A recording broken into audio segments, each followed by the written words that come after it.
जी welcome है आप सभी का आपके अपने यूट्यूब चैनल अहमद टेक्नोलॉजी पे। M1R5 के हमारे 5 चैप्टर कंप्लीट हो चुके हैं और इस वीडियो में हम चैप्टर 6 पे डिस्कस करेंगे। इस चैप्टर के जो भी इम्पोर्टेंट MCQ है आपके साथ हम शेयर करेंगे। देखिए अब जो चैप्टर आएंगे आगे चैप्टर 6, चैप्टर 7, चैप्टर 8 और चैप्टर 9 ये बहुत इंपॉर्टेंट चैप्टर हैं आपके एग्ज़ाम के लिए। यहाँ से सबसे ज़्यादा क्वेश्चन पूछे जाते हैं आपके एग्ज़ाम में, ठीक है। और क्वेश्चन ज़्यादा हार्ड भी नहीं होते, बहुत ही सिंपल क्वेश्चन होते हैं। जैसे आपने सुना होगा इंटरनेट के बारे में आप जानते होंगे, www के बारे में आप जानते होंगे, ईमेल के बारे में आप जानते होंगे, सोशल नेटवर्किंग साइट के बारे में आप जानते होंगे। पढ़ने में भी मज़ा आएगा और क्वेश्चन भी आपको एग्जाम में देखने को मिलेंगे। तो बहुत ही अच्छे नंबर आएंगे आपके और आपका ग्रेड भी अच्छा बनेगा। M1R5 की हम बात कर रहे हैं, ठीक है। चैप्टर 5 हम कंप्लीट हो चुके हैं। अगर आपने नहीं देखे हैं तो चैनल पे जाके देख सकते हैं। इसमें हम चैप्टर 6 पढ़ने वाले हैं जिसका नाम है introduction to internet and www, ठीक है ना। सबसे पहले तो क्वेश्चन यही पूछ लेता है कि www जो है इसकी फुल फॉर्म क्या है। तो इसकी फुल फॉर्म होती है वर्ल्ड वाइड वेब, ठीक है ना। पहला वेब ब्राउज़र है जिसको टिम बर्नर्स-ली ने 1989 में बनाया था, ठीक है।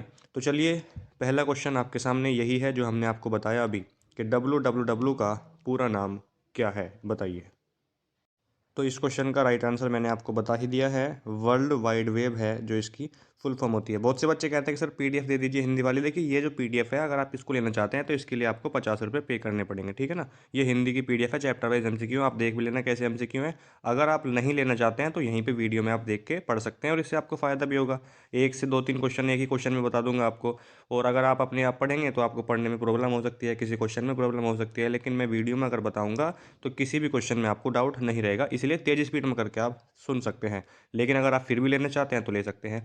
M2R5 की भी है, M4R5 की भी है, M3R5 की अभी नहीं है, पाइथन की नहीं है। बाकी तीनों मॉड्यूल की है। 50-50 रुपये तीनों के लिए पे करना होगा अगर आप लेना चाहते हैं।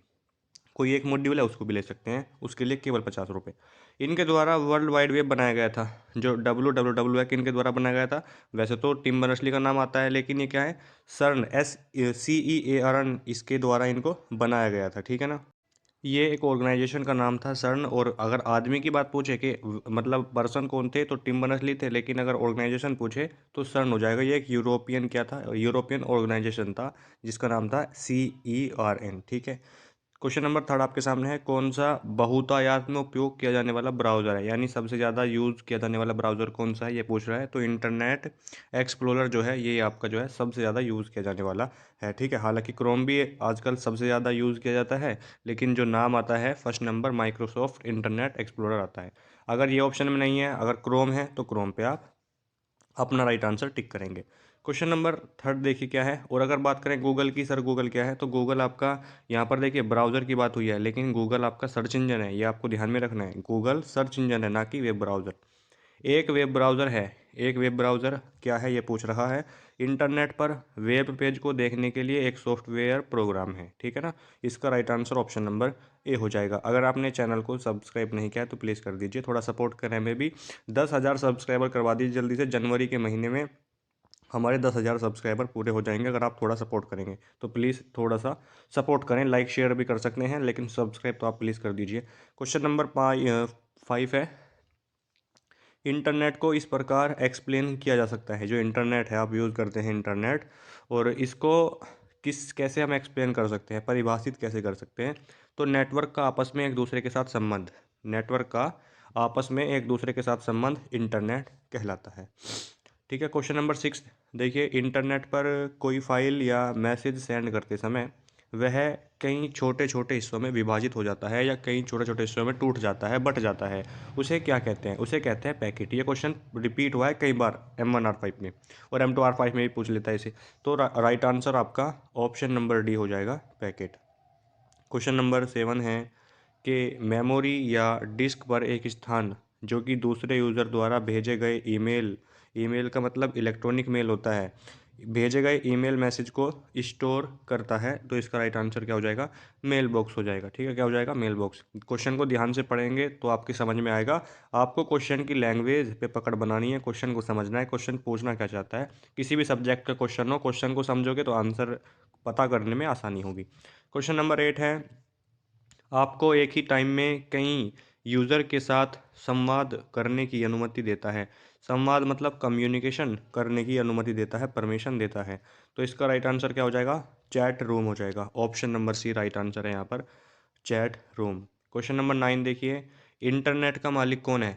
इंटरनेट जो आप यूज़ करते हैं इसका मालिक कौन है? आप किसी कंपनी का सिम यूज़ कर रहे होंगे लेकिन इंटरनेट का मालिक किसी को भी नहीं माना जाता है। राइट आंसर क्या हो जाएगा? ऑप्शन नंबर डी नन हो जाएगा यहाँ पर। क्वेश्चन नंबर 10 है, ईमेल एड्रेस के बारे में क्या गलत है? तो ईमेल मतलब इलेक्ट्रॉनिक मेल हो जाएगा, ठीक है ना। ईमेल के फाउंडर कौन है? आप सभी को कमेंट बॉक्स में कमेंट करके ये क्वेश्चन बताना है। Who is founder of email? Email के फाउंडर यानी संस्थापक कौन है? इनमें रिक्त स्थान नहीं हो सकता, इनमें एट द रेट चिन्ह होना अनिवार्य है। यहाँ पर कह रहा है कि गलत कौन सा है, तो वही हम देखेंगे। ईमेल केवल अमीर लोग ही बना सकते हैं, तो ये गलत है। ये क्या है दोस्तों? ये गलत है। ईमेल केवल अमीर लोग ही बना सकते हैं क्या? बिल्कुल नहीं। ईमेल गरीब लोग भी बना सकते हैं, अमीर लोग भी बना सकते हैं, स्टूडेंट भी बना सकते हैं, मेल भी बना सकती हैं, फीमेल भी बना सकती हैं, तो कोई भी ईमेल बना सकता है। तो ये इसका जो है राइट आंसर हो जाएगा। यहाँ पर पूछा है कि गलत कौन सा है, तो यही आपका गलत है। बाकी ऑप्शन देखिए, इनमें एट द रेट जो चिन्ह है ये होना अनिवार्य है, बिल्कुल ये बात सही है, ये गलत नहीं है। और ऑप्शन नंबर ए पे है कि इसमें रिक्त स्थान नहीं हो सकता, खाली स्थान नहीं हो सकता, तो ये भी बात सही है, लेकिन ऑप्शन नंबर सी गलत है। क्वेश्चन नंबर 11 है आपके सामने कि मेल सेंड करने के लिए किस प्रोटोकॉल का उपयोग करते हैं? मोस्ट इंपॉर्टेंट क्वेश्चन आपके एग्जाम के लिए।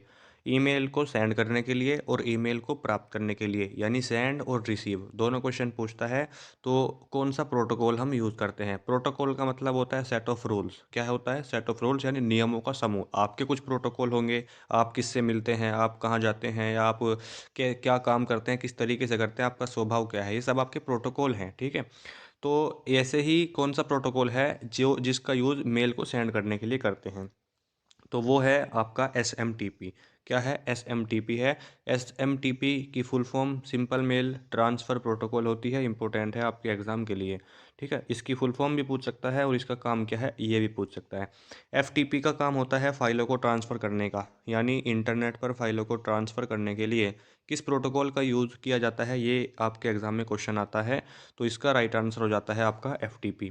उसी तरीके से ऑप्शन नंबर 3 है POP3, पोस्ट ऑफिस प्रोटोकॉल। और 3 क्योंकि ये वर्जन 3 में अवेलेबल है, इसीलिए इसके सामने 3 लगाया जाता है। और POP3 मतलब पोस्ट ऑफिस प्रोटोकॉल, इसका मतलब होता है मेल को प्राप्त करने के लिए, मेल को रिसीव करने के लिए POP3 का यूज़ करते हैं।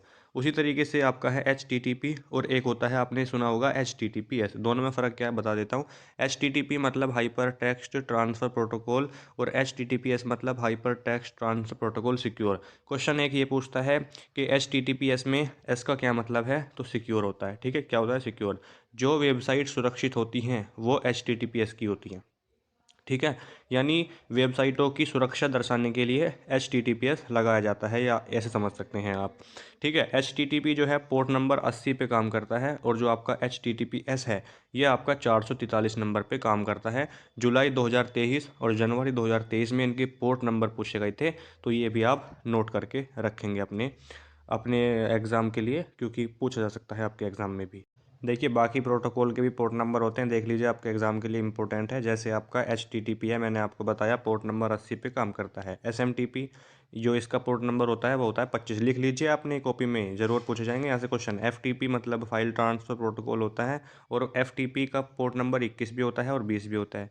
पोर्ट 21 जो होता है वो कमांड पोर्ट के लिए होता है, और जो पोर्ट 20 होता है वो डेटा पोर्ट के लिए होता है। POP3 का जो पोर्ट नंबर होता है वो होता है 110। जो आपका POP3 मैंने आपको बताया पोस्ट ऑफिस प्रोटोकॉल, इसका फुल फॉर्म बता दिया मैंने आपको, और पोर्ट नंबर 110 पे काम करता है। उसी तरीके से DNS डोमेन नेम सिस्टम, इसकी फुल फॉर्म होती है, ये पोर्ट नंबर 53 पे काम करता है। और जो आपका है टेलनेट आपका 23 नंबर पे काम करता है, और IMAP 143 नंबर पोर्ट पे ये काम करता है, ठीक है। और HTTPS भी आपने सुना होगा, वो 443 नंबर पे काम करता है।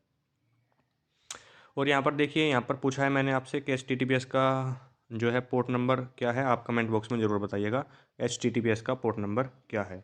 चलिए क्वेश्चन नंबर 12 है, मेल प्राप्त करने के लिए किस प्रोटोकॉल का उपयोग किया जाता है? तो मेल को प्राप्त करने के लिए हम यूज़ करते हैं POP3 का। किसका यूज़ करते हैं? POP3 का हम यूज़ करते हैं। इंटरनेट पर फाइल को ट्रांसफ़र करने के लिए किस प्रोटोकॉल का यूज़ किया जाता है? तो हम किसका यूज़ करते हैं? आप जानते हैं FTP का, यानी फाइल ट्रांसफ़र प्रोटोकॉल का यूज़ करते हैं। होम पेज क्या है? देखिए, होम पेज किसे कहते हैं? तो वेबसाइट के पहले पेज को ही दोस्तों होम पेज कहते हैं। क्या कहते हैं? वेबसाइट के पहले पेज को होम पेज कहते हैं। HTML का फुल फॉर्म क्या है? Hyper text markup language HTML की फुल फॉर्म होती है। Right answer option number A हो जाएगा। HTML हाई लेवल लैंग्वेज है या नहीं, ऐसा क्वेश्चन आता है तो HTML हाई लेवल लैंग्वेज नहीं है। HTML जो है आपकी मार्कअप लैंग्वेज है। कैसी लैंग्वेज है दोस्तों? HTML मार्कअप लैंग्वेज है, टैग्स बेस्ड लैंग्वेज है। निम्न में से क्या सामान्यतः वेब पेज में पाया जाता है? तो वेब पेजों में हाइपरलिंक होते हैं, जिस पर क्लिक करने के बाद आप किसी और साइट पे या किसी और पेज पे ट्रांसफ़र कर दिए जाते हैं। FTP किस लिए प्रयोग किया जाता है? तो इंटरनेट सर्वर से इंटरनेट सर्वर पर फाइल ट्रांसफ़र करने के लिए यूज़ किया जाता है FTP का। Right answer option number C होगा। क्वेश्चन नंबर 18 है आपके सामने। ये वही क्वेश्चन है जो इंपॉर्टेंट है आपके एग्जाम के लिए। फालतू के क्वेश्चन मैं यहाँ पर नहीं लाया हूँ क्योंकि टाइम कम है, मैं जानता हूँ, और आप किसी और एग्ज़ाम की भी तैयारी कर रहे होंगे, जैसे यूपी पुलिस हो गया, UP police SI, UP police ASI और रेडियो ऑपरेटर। बहुत सी वैकेंसी हैं जिसमें बच्चे लगे हुए हैं और अपने सपने को साकार करने के लिए लगातार मेहनत कर रहे हैं। तो इसी तरीके से अगर आप मेहनत करते रहेंगे तो जल्द ही आपका सपना पूरा होगा, जो भी आपका सपना है। ठीक है, और बाकी दुआ करेंगे आप सभी के लिए। तो इनमें से कौन सा डोमेन नेम एक्सटेंशन नहीं है? .org होता है ऑर्गेनाइजेशन का, संगठन का। .mil मिलिट्री का होता है। .com किसका होता है दोस्तों? .com कमर्शियल वेबसाइटों का होता है, लेकिन .int किसी का भी नहीं होता। इसलिए right answer option number C होगा। एक्सटेंशन नहीं है पूछा है, ठीक है ना, नहीं है तो ऑप्शन नंबर सी होगा। ISP का मतलब क्या होता है? ISP मतलब इंटरनेट सर्विस प्रोवाइडर। जो भी आप नेट यूज़ कर रहे हो, नेट के द्वारा वीडियो देख रहे हो यूट्यूब पे, वो आप नेट से देख रहे हो, तो ISP के द्वारा नेट प्रोवाइड किया जाता है, जिसकी full form internet service provider होती है। इंटरनेट पर जाने के लिए किस चीज़ की ज़रूरत है? इंटरनेट पर जाने के लिए किस चीज़ की ज़रूरत है, यहाँ पर ये पूछा है। तो कंप्यूटर की, बिल्कुल। मॉडेम बिल्कुल हो जाएगा, ब्राउज़र भी हो जाएगा, और इसीलिए right answer option number D होगा, सभी की ज़रूरत होती है। इंटरनेट एक्सप्लोरर क्या है? तो इंटरनेट एक्सप्लोरर एक प्रकार का ब्राउज़र है, ऑप्शन नंबर बी हो जाएगा। क्रोम ब्राउज़र है आपका, ठीक है। और मोज़ैक भी क्या है? मोज़ैक क्या है? पहला ग्राफिकल वेब ब्राउज़र है मोज़ैक। W3C का मतलब होता है world wide web consortium. W3 का मतलब जो है, W 3 बार लिखते हो आप, है ना, लिखते हो ना W, तो W 3 बार ना लिखकर W3 लिख दिया, और C का मतलब होता है कंसोर्टियम, ये याद रखना है बस। लैन का फुल फॉर्म क्या होता है दोस्तों? लैन मतलब लोकल एरिया नेटवर्क, इसकी फुल फॉर्म होती है। उसी तरीके से मैन है। और लैन जो, इसका लैन का यूज़ क्या होता है? लैन किसी छोटे एरिया में काम करता है, किसी स्कूल में, ठीक है, जैसे कोई हॉस्पिटल हो गया, कोई स्कूल हो गया, कोई ऑफिस हो गया, वहाँ पर ये काम करता है, एक बिल्डिंग में काम कर सकता है। इसकी जो कैपेसिटी होती है वो मैन से कम होती है। मैन मतलब मेट्रोपोलियन एरिया नेटवर्क, मैन की ज़्यादा होती है। ये दो शहरों के बीच में काम कर सकता है। इससे बड़ा होता है वैन, वाइड एरिया नेटवर्क इसकी फुल फॉर्म होती है। इंपॉर्टेंट है, तीनों में से एक पूछ लेगा, गारंटी दे रहा हूँ, M1R5 वालों, पूछेगा ज़रूर। और इसका एरिया मतलब दो देशों, दो महादेशों, दो महाद्वीपों के बीच में ये काम करता है। कौन सा सर्च इंजन नहीं है? कौन सा सर्च इंजन है, ये यहाँ पर पूछा है। तो गूगल भी सर्च इंजन है, बिंग भी सर्च इंजन है, याहू भी है, बाइडू भी है, डगडगो भी है। सर सारे के सारे ही क्या हो जाएंगे यहाँ पे? सारे के सारे दोस्तों सर्च इंजन के एग्जाम्पल है। कौन सा वेब ब्राउज़र है? तो क्रोम वेब ब्राउज़र है, मोजिला फायरफॉक्स वेब ब्राउज़र है, इंटरनेट एक्सप्लोरर वेब ब्राउज़र है, सफारी वेब ब्राउज़र है, ओपेरा वेब ब्राउज़र है।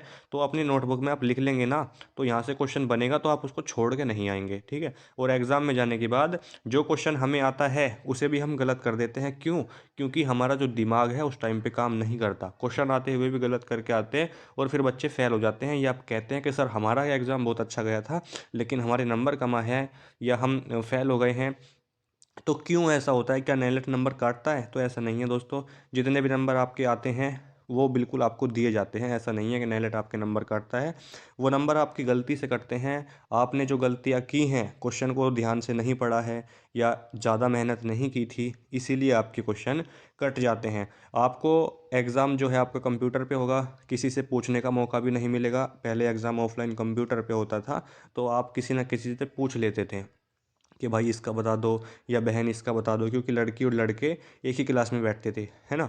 एक सीट पे एक बच्चा बैठता था, लेकिन हाँ, एक सीट पे एक ही बच्चा बैठता था, जो बच्चे बताते थे कि सर एक सीट पे एक ही बच्चा बैठा है। तो ऐसे अब एग्ज़ाम जो है आपका ऑफलाइन हो गया है, तो इसलिए मेहनत से पढ़ोगे ना तो एग्ज़ाम आपका पहली बार में पास हो जाएगा। प्रैक्टिकल में थोड़े से नंबर चाहिए, 50-55 प्रैक्टिकल में, 50-55 थ्योरी में एग्ज़ाम आपका पास हो जाएगा। बाकी कोई आपको डाउट हो कमेंट बॉक्स में ज़रूर बताना, हमें उसका रिप्लाई आपको वहाँ पर ज़रूर मिल जाएगा। मिलते हैं नेक्स्ट वीडियो में, तब तक के लिए जय हिंद, जय भारत।